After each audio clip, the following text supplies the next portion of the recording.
I'll never forget the day I watched 7 kids from my neighborhood get rushed to the hospital, their small bodies racked with coughs and rashes.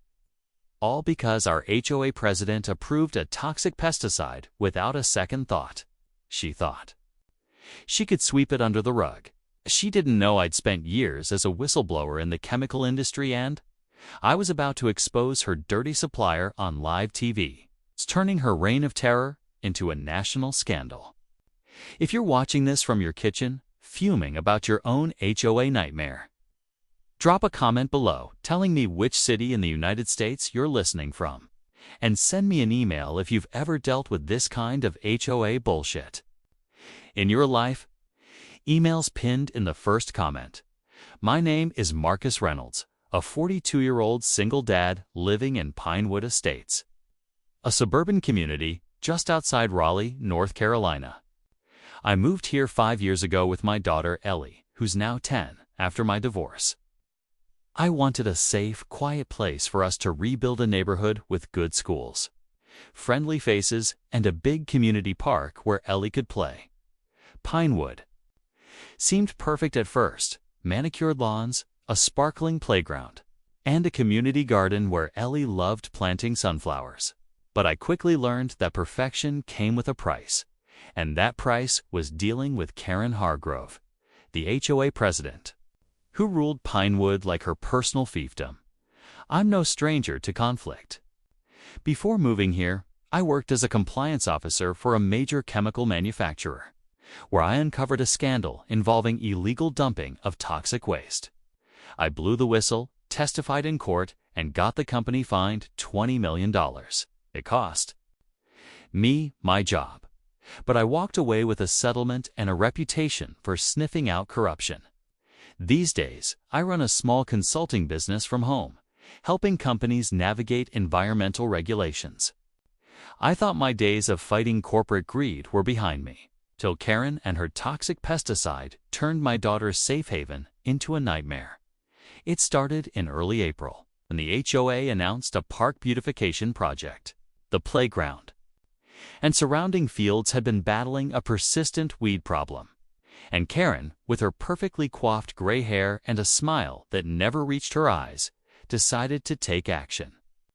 At the monthly HOA meeting, she unveiled a contract with a company called EcoSafe Solutions, claiming their pesticide would eradicate weeds safely and efficiently. I raised my hand, my old compliance instincts kicking in. Have you checked EcoSafe's safety data sheets? What's the active ingredient? I asked. Karen's smile tightened. Mr. Reynolds, we've done our due diligence. EcoSafe is a reputable company. Perhaps you should trust the board's judgment. The room shifted uncomfortably. I pressed further. Can we see the EPA approval for this pesticide? It's standard procedure. Karen's eyes flashed. We're not a corporation, Marcus. This is a neighborhood. The board has approved it. That's enough. I should have pushed harder, but I didn't want to be that guy, the new resident stirring up trouble. Ellie was finally making friends, and I didn't want to jeopardize that. So I let it go, trusting that maybe Karen knew what she was doing. That was my first mistake. A week later, EcoSafe's crew descended on the park, spraying a thick, acrid mist over the fields and playground equipment. The smell was overpowering, like bleach mixed with gasoline. Ellie came home from playing that day, complaining of a headache. "It stinks out there, Dad," she said, rubbing her eyes. I chalked it up to her being sensitive, but the next day, her eyes were red and watery, and she was coughing nonstop. I kept her home, thinking it was a cold. Then the calls started coming in. My neighbor, Sarah, a mom of 2, texted me in a panic. "Marcus, have you seen the park? My kids are sick, coughing, rashes, the works." I rushed to her house, where her 7-year-old twins were covered in angry red welts, struggling to breathe. Another neighbor, Jamal, called minutes later. His 5-year-old daughter was vomiting uncontrollably. By noon, 7 kids, including Ellie, were showing symptoms: coughing, rashes, dizziness, and nausea.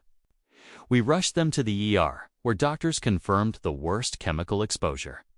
"It looks like organophosphate poisoning," the lead physician told us, her face grim. These kids were exposed to a neurotoxic pesticide. They're lucky too. Be alive. My heart sank. Ellie was stable but needed for fluids and monitoring. Sarah's twins were worse.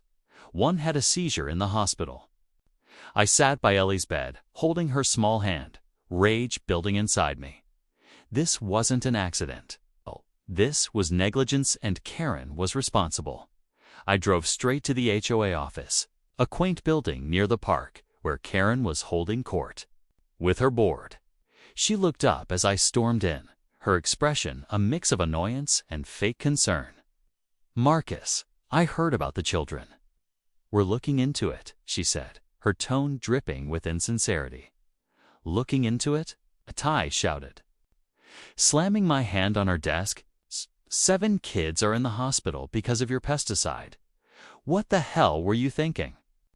Karen stood, her gray hair catching the light, her voice icy. EcoSafe assured us their product was safe.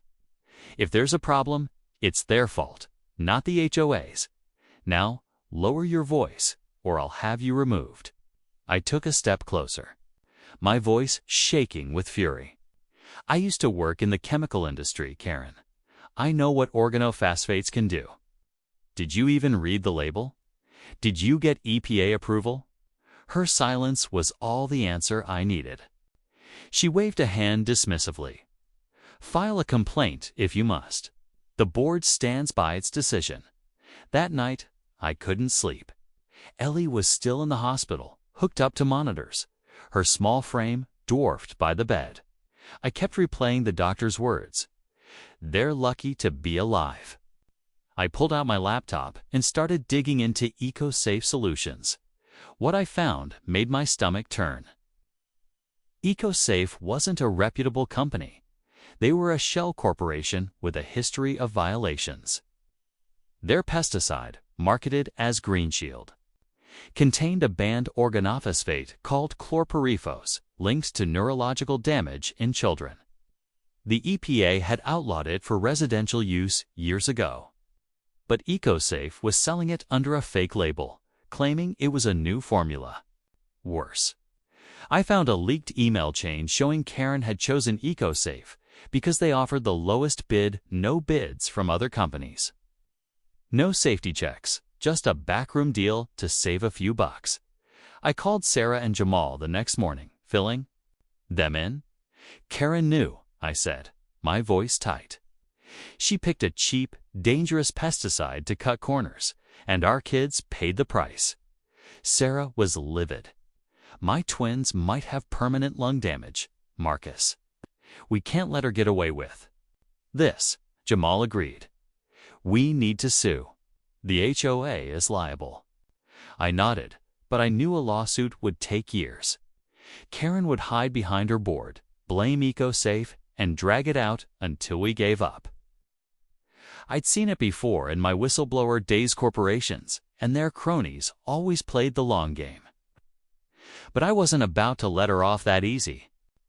I had a different plan, one that would hit her where it hurt, her reputation. Over the next few days, I gathered evidence like my life depended on it. I got the hospital reports confirming the kids' exposure to chlorpyrifos. I tracked down EcoSafe's safety data sheets buried on a defunct website proving Green Shield was a rebranded banned chemical. I even found a whistleblower inside EcoSafe, a former employee named Greg, who'd quit after refusing to falsify safety reports. He sent me internal memos showing EcoSafe's CEO, a sleaze named Victor Lang, had personally pitched Green Shield to Karen, offering a 20% kickback on the contract. She didn't even blink, Greg told me over the phone. She signed the deal on the spot, no questions asked. Meanwhile, Karen doubled down. She sent out a newsletter claiming the kids' illnesses were unrelated to the park treatment, and blamed parental negligence for letting them play in a recently treated area. She even had the nerve to fine Sarah $200, for unauthorized park access because her twins had been playing there the day of the spraying. The fines kept coming: $150 for me, $250 for Jamal, all for spreading false information about the HOA.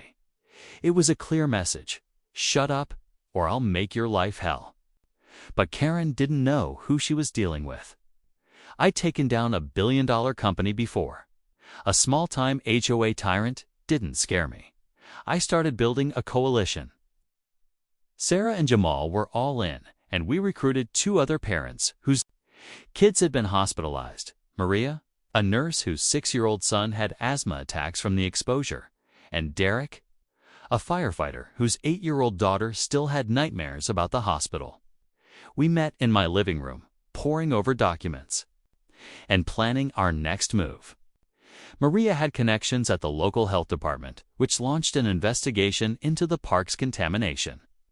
Derek knew a reporter at Channel 5 News, a guy named Chris who loved a good scandal. "If we can get this on TV," Derek said, "Karen's done."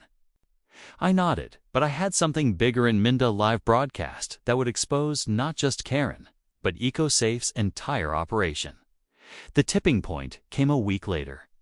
Ellie was finally discharged, but the doctors warned she might have long-term effects, memory issues, maybe even developmental delays. I sat by her bedside that night, watching her sleep, her sunflower drawings tacked to the wall. She'd always been my sunshine, my reason to keep going after the divorce.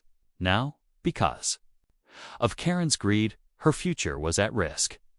I made a silent promise: I'd make Karen pay, and I'd do it in a way she'd never forget. I reached out to Chris at Channel 5, sending him our evidence: the hospital reports, EcoSafe's memos, the fake safety data sheets, and Karen's kickback deal. He was floored. "This is huge, Marcus," he said. "We can run this as a live segment on our evening news. Are you ready to go on camera?" I didn't hesitate. "Yes, but I want to confront Karen directly on air." Chris agreed, and we set a date for the broadcast, the next HOA meeting, where Karen would be announcing her park safety initiative to cover her tracks.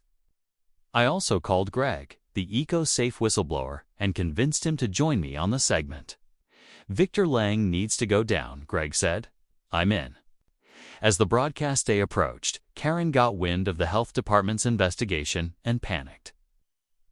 She posted signs around the park, closed for maintenance, and hired a cleanup crew to scrub the area, likely to erase evidence. But Maria's health department contact had already taken soil samples, confirming chlorpyrifos contamination at 10 times the legal limit. The park was a toxic wasteland, and Karen's cleanup was too little, too late. She also tried to intimidate us with more fines: $500 for me, $300 for Sarah, all for interfering with HOA operations. It was desperate, but it only made me more determined. The night before the broadcast, I sat Ellie down. "I'm going on TV tomorrow to tell everyone what happened," I said. "It might get messy. Are you okay with that?" She nodded, her eyes fierce. "Do it, Dad. For me and my friends." I hugged her tight, knowing this was about more than revenge. Was about justice for 7 kids who'd suffered because of one woman's greed. But as I prepared my evidence for the live segment, I got a chilling call from an unknown number. "Back off, Reynolds." A man's voice growled. "You don't know what you're messing with." I hung up, my heart racing. Someone maybe. Victor Lang, maybe Karen, was scared. And that meant I was on the right track. Karen Hargrove thought she could silence me with threats and fines. But she didn't know I was holding a ticking time bomb, a live TV expose that would rip her carefully curated image to shreds. She doubled down, trying to bury the truth about the toxic pesticide that hospitalized 7 kids, including my daughter, Ellie. But I was about to uncover a twist that would turn her world upside down. And it all came down to a secret I'd discovered about the park's ownership. The threatening call I'd received the night before the broadcast left me rattled. But it only fueled my resolve. I knew it was either Victor Lang, EcoSafe's sleazy CEO, or someone Karen had hired to intimidate me. "Back off, Reynolds," the voice had growled. But I wasn't backing off, not when Ellie and 6 other kids were still recovering from the pesticide poisoning Karen had caused. My coalition, Sarah, Jamal, Maria, and Derek, all parents of the affected kids, was ready for battle. We had hospital reports, soil samples showing illegal chlorpyrifos levels, and internal EcoSafe memos proving Karen took a 20% kickback to approve the toxic pesticide. But Karen wasn't going down without a fight. And she was about to make her most audacious move yet. The morning of the HOA meeting, Pinewood Estates was buzzing with tension. Karen had turned the community center into a stage for her park safety initiative, a desperate attempt to rewrite the narrative. She'd hired a PR firm to plaster the neighborhood with flyers, claiming the park closure was temporary, and that the HOA was working tirelessly to ensure resident safety. It was a lie, and everyone knew it. The health department had declared the park a contamination zone, with chlorpyrifos levels so high that even touching the soil could cause harm. Parents were furious, but Karen's loyalists on the board handpicked. Cronies who'd benefited from her schemes kept.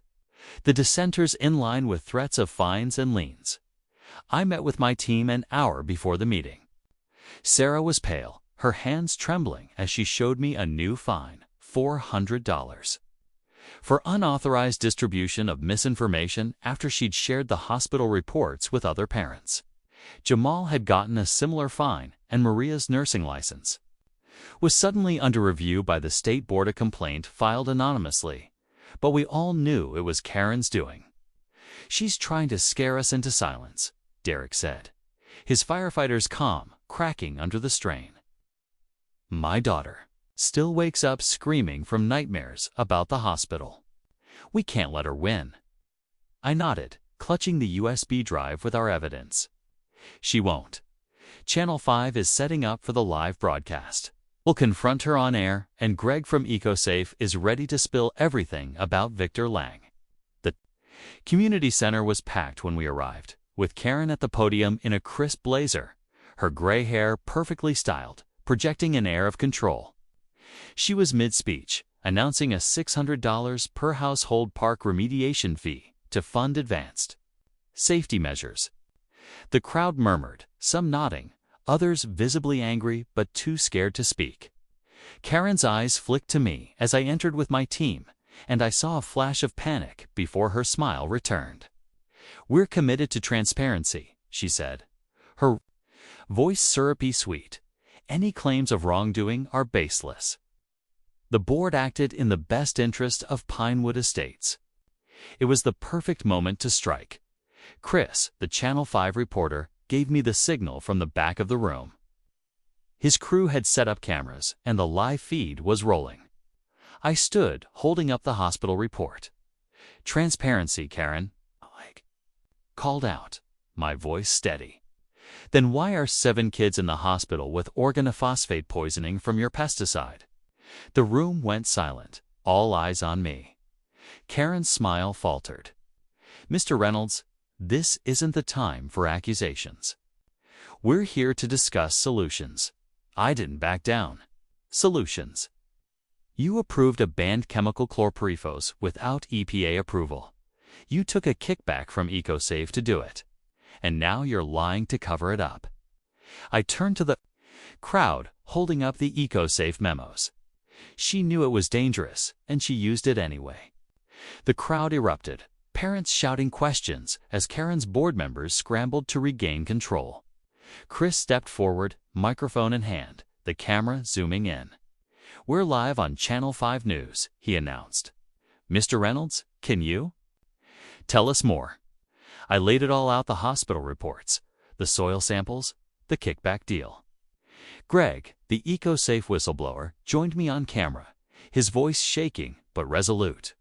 Victor Lang, EcoSafe's CEO, knew Green Shield was illegal. He bribed Karen to use it, and she didn't care about the risks. The broadcast cut to a pre-recorded clip of the park, showing the closed for maintenance signs and the contaminated soil. With a voiceover detailing the health department's findings, Karen was losing it. "This is slander," she screamed, her face red, pointing at me. "I'll sue you for defamation." But the crowd wasn't buying it. Parents stood, yelling about their kids' suffering. Sarah shouted, "My twins can barely breathe because of you." Jamal added, "You find us for telling the truth." Karen tried to storm off, but Chris blocked her with the mic. "Miss Hargrove, care to respond?" She shoved past him, fleeing to the HOA office in the back, but the damage was done. The broadcast went viral, racking up thousands of views within hours. By evening, #PINEWOOD poisoning was trending on X, but Karen wasn't done. The next day, she retaliated with a vengeance. She sent out an emergency HOA notice, claiming I'd orchestrated a smear campaign and was endangering the community. She slapped me with a $2,000 fine and threatened to place a lien on my house if I didn't pay within 48 hours. She also expelled Ellie from the community garden club, claiming her family's actions violated HOA bylaws. Ellie was devastated. She'd loved tending her sunflowers with her friends. "Why does she hate us, Dad?" she asked, her voice small. I hugged her, my jaw tight. "She's scared, sweetheart. But we're going to win this." I called Rachel Nguyen, my environmental lawyer, who was already drafting a class action lawsuit against the HOA and EcoSafe on behalf of the affected families. "We've got her on the ropes," Rachel said. The broadcast was a masterstroke. Public pressure will force the EPA to act faster. She was right. The EPA announced an investigation into EcoSafe that afternoon, and Victor Lang went into hiding, with rumors swirling that he'd fled to Florida. But Karen still had cards to play. She used her connections to get the health department's investigation stalled, claiming procedural errors in the soil sampling. She also rallied her board to vote on a new bylaw, giving the HOA the power to evict residents for disruptive behavior. It was aimed squarely at me. I spent the next few days digging deeper, looking for a way to hit Karen where it hurt. That's when I stumbled on the twist that changed everything. While reviewing public records with Maria's health department contact, I discovered something shocking. The park wasn't fully owned by the HOA. It was on a 30-year lease from the city of Raleigh, signed in 1995, and that lease was set to expire in 3 months. The original agreement had a clause giving the city the right to terminate early if the land was misused, say, by contaminating it with banned pesticides. Even better, the lease required a community vote to renew, something Karen had conveniently never mentioned. I dug deeper, pulling the original lease documents from the city archives. Buried in the fine print was a bombshell. My name was listed as a co-signer on the community trust that too had negotiated the lease I'd forgotten about. I'd been a volunteer on the trust when I first moved to Pinewood before Karen took over as HOA president. As a co-signer, I had legal standing to petition the city to terminate the lease early, stripping the HOA of control over the park. If I could prove the contamination, and I had the soil samples to do it, the city could take the land back, leaving Karen with nothing to show for her park safety initiative. I called an emergency meeting with my team, showing them the lease. "We can take the park away from her," I said, pointing to the clause. "If the city terminates the lease, the HOA loses control, and Karen's whole power base collapses." Sarah's eyes widened. "Can we really do that?" Rachel, who joined us on speakerphone, chimed in. "Absolutely. The contamination is a clear violation of the lease terms. We file a petition with the city, present the evidence, and they'll have no choice but to act." Derek grinned. "She'll lose her mind when she finds out." We moved fast. I filed the petition with the city the next day, using a shell LLC to keep my name off the public record for now. Rachel submitted our evidence of the soil samples, hospital reports, and EPA investigation notice to support the claim. Maria's health department contact fast-tracked the review, and within 48 hours, the city confirmed they were considering termination. But we had to keep it quiet. If Karen got wind of this, she'd use every trick in her book to stop us. Meanwhile, Karen was spiraling. She called an emergency HOA meeting, announcing a $1,000 per household legal defense fund to protect the community from malicious attacks, meaning me. She also hired a private investigator to dig into my past, hoping to find dirt from my whistleblower days. The investigators showed up at my consulting clients' offices, asking questions about my ethics. It was a low blow, but it backfired. My clients knew my reputation and told him to get lost. Karen's desperation was showing, and it made her dangerous. The night before the city's decision on the lease, I got another threatening call. "You're done, Reynolds," the same man's voice hissed. "Keep pushing, and you'll regret it." I hung up, my heart pounding, but I wasn't stopping now. I double-checked my evidence for the broadcast's follow-up segment, where we'd reveal the city's ruling live on air. Greg had new dirt on Victor Langbank records showing he'd paid Karen $50,000 under the table for the EcoSafe contract. It was the final nail in her coffin, but I had a feeling Karen wasn't done fighting. As I prepared to face her again, I got a text from Chris at Channel 5. "Karen's planning something big at the meeting. Be ready." I didn't know what she had up her sleeve, but I knew one thing for sure. The battle for Pinewood Estates was about to explode. Karen Hargrove thought she could outlast me with threats and dirty tricks, but I was about to bring her entire world crashing down live on TV. With the city stripping her of the park she poisoned and the truth about her shady supplier laid bare for all to see. The 7 kids she hurt, including my daughter Ellie, deserved justice. And I was going to make sure Karen's reign of terror ended in the most public, humiliating way possible, turning her own greed into the weapon that destroyed her. The morning of the HOA meeting and Channel 5's follow-up broadcast, Pinewood Estates felt like a battlefield. Karen's legal defense fund had raised $50,000 from her loyalists, but the neighborhood was fracturing. Parents were furious, sharing hospital photos of their kids on X with hashtag #PINEWOOD poisoning. And the health department's contamination report was trending locally. My team, Sarah, Jamal, Maria, Derek, and our lawyer Rachel Nguyen was ready to deliver the knockout punch. The city had confirmed they were terminating the park's lease due to Karen's misuse, and I had the documents to prove it. But Karen was planning something big. I could feel the tension in the air. I arrived at the community center with my team, the Channel 5 crew setting up cameras in the back. Ellie stayed home with a neighbor, her voice still weak from the poisoning, but she'd given me a sunflower drawing with "For Justice" scrawled on it. That was my fuel. Karen was already at the podium, flanked by her board, her gray hair immaculate as she launched into a rehearsed speech. "We faced baseless attacks," she said, her voice steady, "but the HOA will prevail. We've hired a top firm to handle the park's remediation, and we're suing Mr. Reynolds for defamation." The crowd murmured, some nodding, others glaring at her.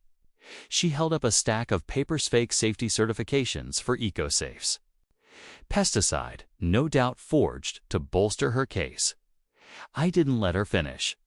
"Those certifications are lies, Karen," I shouted, stepping forward with the city's lease termination notice. "The park's lease is being revoked because you poisoned it with banned chlorpyrifos. 7 kids are still recovering, and you're suing me to cover it up." The room erupted, parents standing, yelling over each other. Chris, the reporter, signaled the live feed, and the red light on the camera blinked on. "We're live on Channel 5 News, he announced. "Mr. Reynolds, what's your evidence?" I handed him the city's letter, stamped and official, declaring the lease terminated effective immediately due to environmental violations by the HOA. The crowd gasped as Chris read it aloud. Karen's face went white, but she rallied. "This is a fraud," she screamed, pointing at me. "Reynolds fabricated that document. I'll have him arrested." She turned to her board, barking orders, but they were shrinking back, sensing the tide turning. I pulled out the USB drive, plugging it into the AV system. "Let's hear the real story," I said, hitting play. Greg, the EcoSafe whistleblower, appeared on screen, his face tense but determined. Victor Lang, EcoSafe CEO, paid Karen $50,000 to use Green Shield, a rebranded chlorpyrifos product banned by the EPA. She knew it was toxic, but approved it to save money. The audio cut to a recording of Victor's voice, confirming the kickback deal. The room exploded in outrage. Karen lunged for the AV controls, but Derek blocked her, his firefighter's frame unmovable. "You're done," he growled. Maria stepped up, holding the health department's soil report chlorpyrifos levels at 10 times the legal limit. "This is why my son's on an inhaler now," she shouted. Sarah and Jamal joined her there, voices rising over the chaos. "My twins can't play outside because of you. You fined us for telling the truth." Karen's board scattered, some fleeing the room, others muttering excuses. She tried to rally, but her voice cracked. "This is a setup. I'll sue every one of you." That's when Rachel Nguyen strode in, serving Karen with papers mid-broadcast.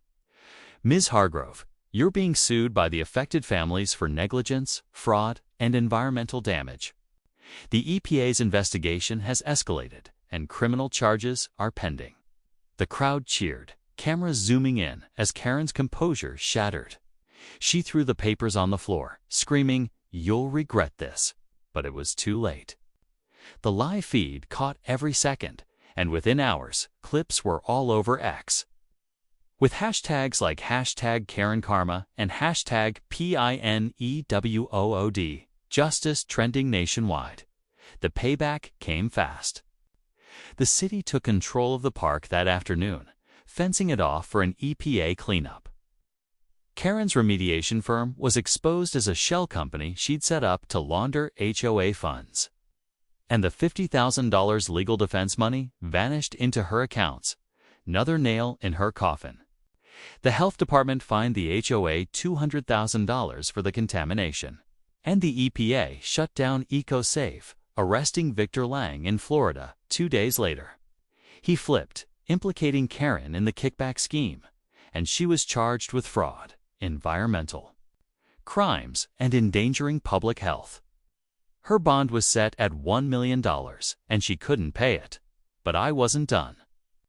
With the park now city-owned, I petitioned to turn it into a safe community space, funded by a crowdfunding campaign that raised $75,000 in a week. I used my whistleblower settlement to match it, ensuring a playground with non-toxic materials and a garden where Ellie could replant her sunflowers. The city agreed, naming it Hope Park in honor of the kids who survived. I also transferred the land to a public trust with strict environmental protections, banning any HOA. Control a final middle finger to Karen's legacy. Karen's downfall was epic. Her real estate business, already shaky, collapsed when clients pulled out after the scandal. The HOA board dissolved under the weight of lawsuits and audits, revealing $300,000 in misappropriated funds, all traced to Karen's pet projects. She was convicted on multiple counts, sentenced to 7 years in prison, and ordered to pay $2 million in restitution. Her house went up for sale, but no one would touch it. Her reputation was poison. Her board allies faced their own charges, and Pinewood Estates became a cautionary tale on every HOA forum online. A month later, Ellie and I stood in Hope Park, watching kids play on the new swings. Her sunflowers were starting to sprout, and She smiled, a real smile that reached her eyes. "This is better than before, Dad," she said, leaning against me. I thought of the other parent Sarah's twins breathing easier. Jamal's daughter back to her old self, Maria's son laughing. With friends. "Yeah, kid," I replied. We made it better. The park was ours again. A victory built from Karen's ashes. Pinewood changed after that. A new residents association replaced the HOA with transparent voting and no fines for dissent. I declined a nomination to lead it. My fight was over, but I started a nonprofit to help families battle toxic HOA practices, using my whistleblower skills for good. Karen's prison sentence made national news, with memes of her meltdown going viral. If you're watching this while dealing with your own HOA tyrant, remember, dig for the truth, find their weak spot, and don't let them intimidate you. Sometimes, the best revenge is building something stronger than they ever could.